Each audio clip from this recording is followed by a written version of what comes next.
Hello everyone, this is Helen H. and welcome to my channel, Moss Cottage. I hope everyone is doing great today.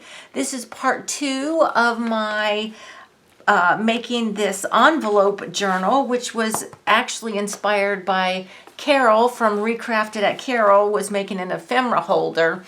And this is just my journal that I'm making the same way that she made her ephemera holders. Now, what I did since the last time, I went ahead and I put this great image. Well, I have a piece of paper behind it, framing it out, and then I put this image of this lady. All the artwork on here was pictures from an Arts and Antiques magazine, both inside and out. And then the other thing I did was, instead of a book page, I found that in that magazine was this picture of an old book, but there's like very light writing you can't see on it. So I thought this would be a good book page here that somebody could write on.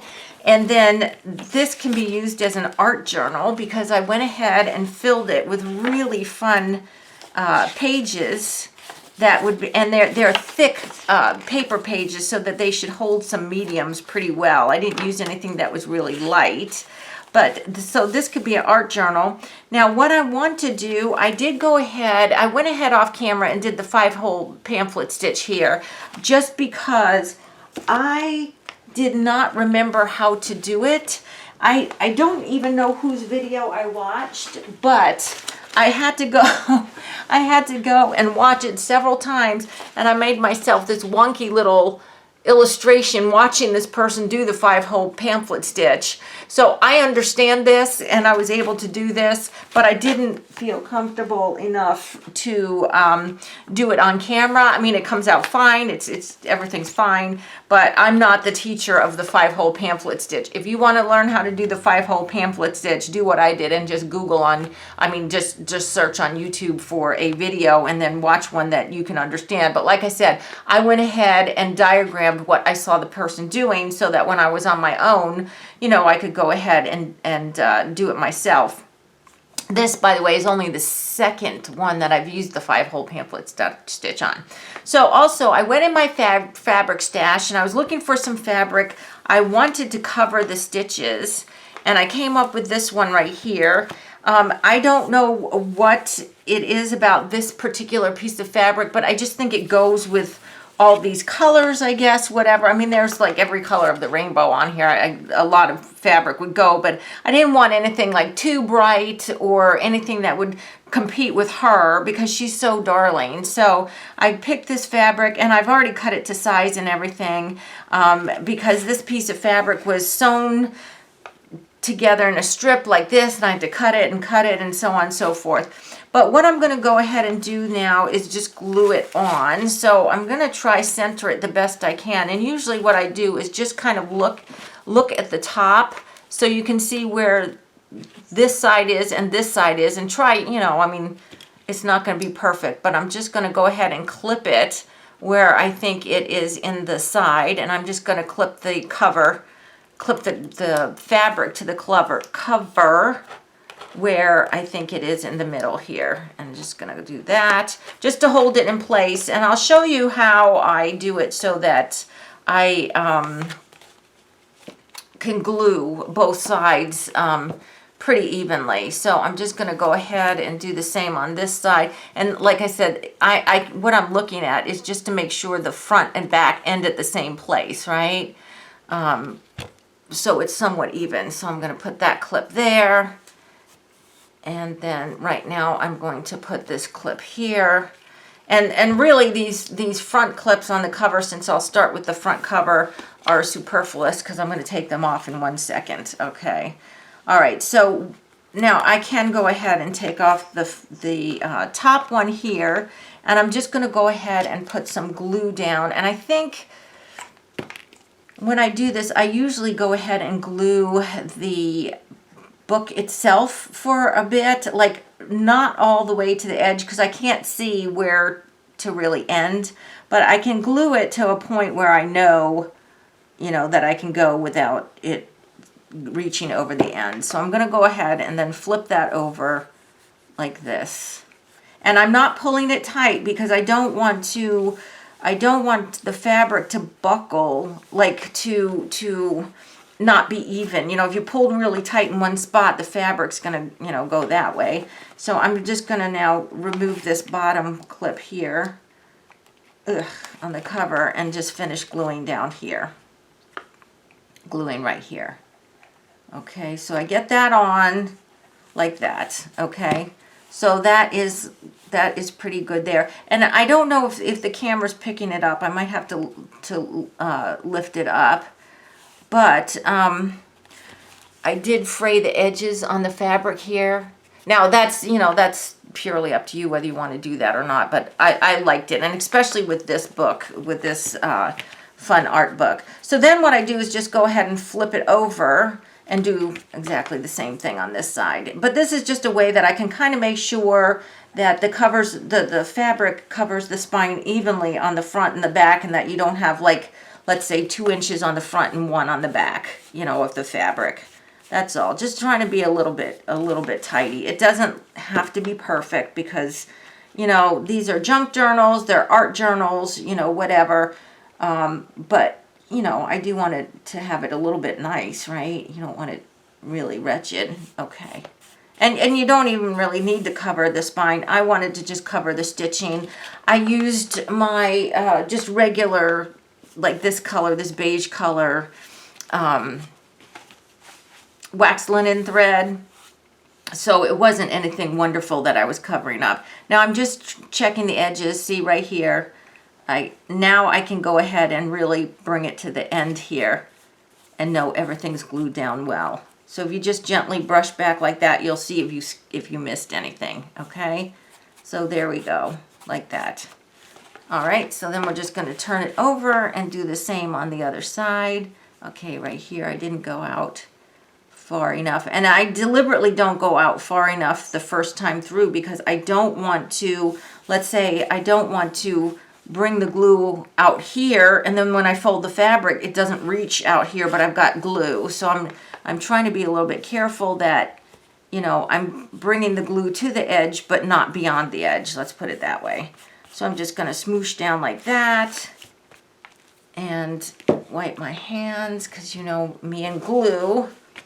And I think that's good. I think that's good. Okay, so there we've got the spine on. And I just do like to cover my spine sometime. Now, of course, if you do that, and the way I sewed it so that the closure is on the inside, right? The threads are on the inside. If you want to hang beads or something, you sew it the other way so that the threads are on the outside. Then you can't cover your spine because you've got your threads hanging on the outside. But I thought if this is going to be used as an art journal, it might get bulky. And so for a closure, I want something that can be removed completely. I was toying with the idea of lacing this through the middle stitch here, lacing it through that so it can tie on the side like this. Sorry, so it can be tied and snapped over like this, and then put the fabric over it. So like it would be like that. That's what you'd see. And then you could just do this and this.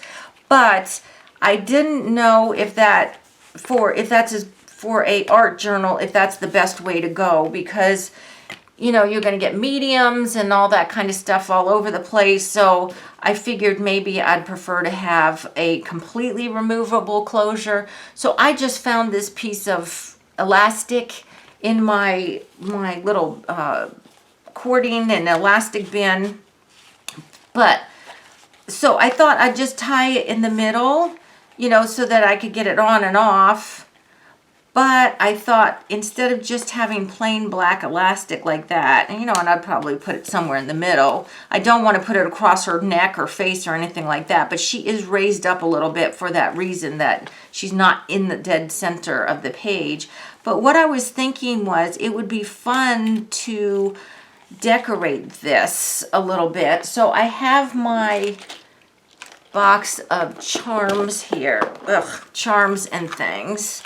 So I wonder if we could tie something onto this closure thing. So I'm looking, I have these little charms I made, and I know I have a video of this like eons ago.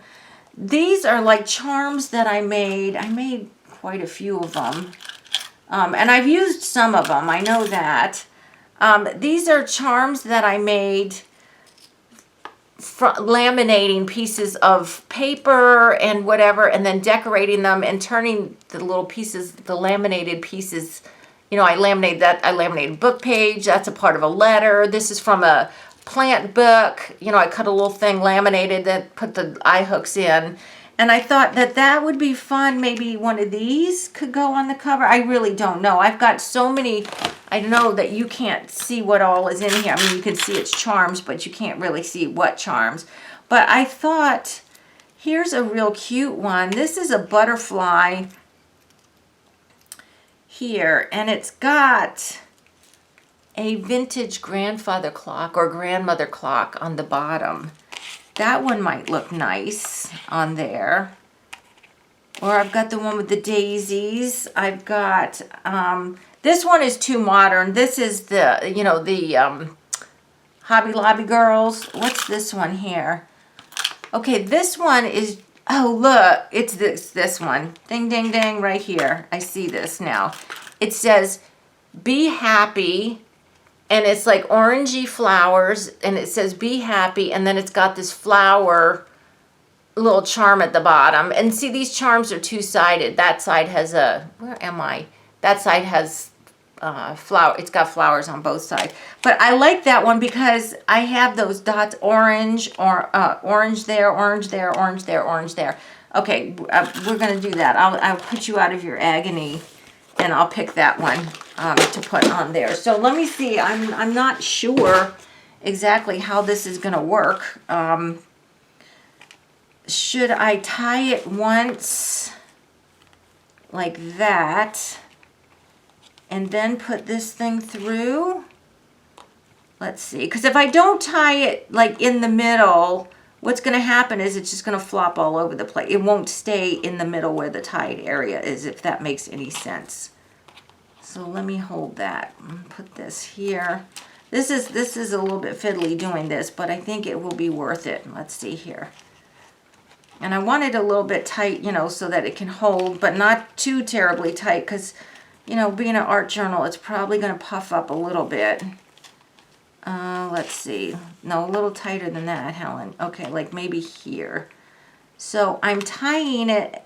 And after I made the first little tie, I put the charm on, and now I'm doing the second little tie. Little knot. Let's say knot. Okay, like that. Okay, so it's like that. So I like that. Look at that. Isn't that cute? Right there. And it says, be happy. What's better for an art journal front than something that says, be happy? Now, just for the sake of it, I'm going to tie it a third time. I like to tie everything 3 times. I would hate, you know, to rely on that to keep it close. A lot of times when I'm working on things, I don't have a sample handy here, but a lot of times when I'm working on journals and stuff, like before they're put together, I stuff the papers in there and stuff, but they're not attached, or I stuff the things I want to use in there, like the images I want to use in there, but they're not attached. So I like to have some kind of closure to hold that stuff in. So there's that. Now I'm obviously not going to leave that big, so these ends. So I can go ahead. I've tied them 3 times. I'm confident that that is going to stay. And you know, if you're not confident with that, you can always go ahead and put a tiny little piece of spot of glue in there. But I really like that. I think that that's super cute. And I'm just wondering if there's anything else I want to put on here. I'm thinking no. I don't want to overdo it. So I think I'm just going to leave it like that. I'm just going to leave it. So now see, this completely comes off. So that when I'm working on it, you know, it can be opened all the way, right? Now I do have these 2 little things here, but I don't believe, let me just check here. I don't believe I have a hole punch on my desk, so I'm not going to futz with those now. But this is another area where you can decorate is the inside, and this is tied 3 times. You know, these things, you can put some little paper hearts or dots or something else on the bottom here. Now, if I had have left them longer to dangle out the bottom of the book here, I could have put beads on them or anything. But, you know, I'm not sure with an art journal if that's the most practical thing. You know, with just maybe a writing journal, it would be okay. So I guess that's it. I'm not going to futz anymore with this one. I loved making this project. I will link at the end of this quick video. I'll link at the end the first part, because that shows you where I got the inspiration to make this. And the packet of envelopes I bought at Dollar Tree had 6 envelopes in it, so that I can make 2 more of these, because I just absolutely love this. I think this is so fun. And I hope you enjoy it, and I hope you were inspired to do something with the envelopes. That was my main key. And if you don't have those jot envelopes from Dollar Tree, just get 2 envelopes. Watch the video, watch Carol's video, because it will be linked below also, and just make something so that you have some great pockets. I've got one here and one here, you know, great pockets that you can have on your journal or ephemera pack or whatever. See, and if this goes this way, it's the green. So the green is just as pretty as the other side. And the charm is 2-sided, so it doesn't matter which side it goes forward. So I hope you like the way that this comes out. And please, you know, give it a try. Let me know if you do give it a try, because I love to hear that you've been inspired. And if you don't make the journal, you make the ephemera packets, or you come up with even your own idea, let me know, because I just love so much to hear that people get inspired from what they see on my channel. So I hope you liked this video. Please give me a thumbs up if you did. If you haven't subscribed to my channel, I ask that you do. And until the next video, I hope you're all truly blessed. Bye-bye.